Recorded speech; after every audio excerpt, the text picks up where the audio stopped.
When a measure becomes a target, it's no longer a good measure. And I was subjected to that this week when I went for a health check and was told that I was being penalized for being too healthy.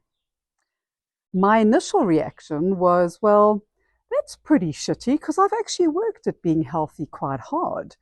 But they don't take into account the breakdown of the measures. And in a nutshell, it was around the cholesterol score, which needs to be below 5. Mine's 5.28. The nurse goes and does the breakdown because it's a good idea. Let's dig deeper, find out if there's anything that needs to change.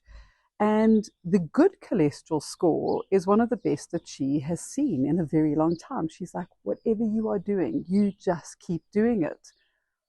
But I left and thought, let's get cake. Because what often happens is that when we are trying to incentivize or do improvements, we end up disincentivizing or creating disimprovements. And when you look at Goodhart's law and you look at the Cobra Effect, it plays out in so many instances. I mean, it literally played out with me in the sense of I've worked so hard to get to where I'm at and to maintain that level of health. And trust me, I do love cake every now and again, but I'm not going to go out and just try and become unhealthy or less healthy to meet the targets. But that does happen, and it happens in safety, it happens in our organizations, it happens in anything where a measure becomes a target, because we will try and find ways to meet that, even if it means that there are negative impacts and negative consequences.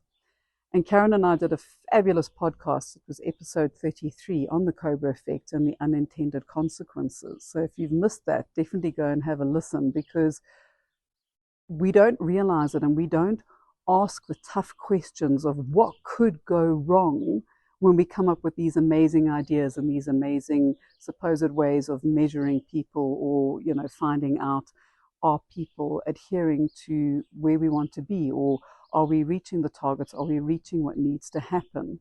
So that's my garden musings of today, because I was on one hand delighted, but on the other hand, actually, you know what? No, that's pretty shitty that I am being penalized for being healthy, for doing what's right, for doing what's good, and for aiming to, live a better life. I think we need to question these things more often and in more areas than actually we can imagine. Love to hear your thoughts.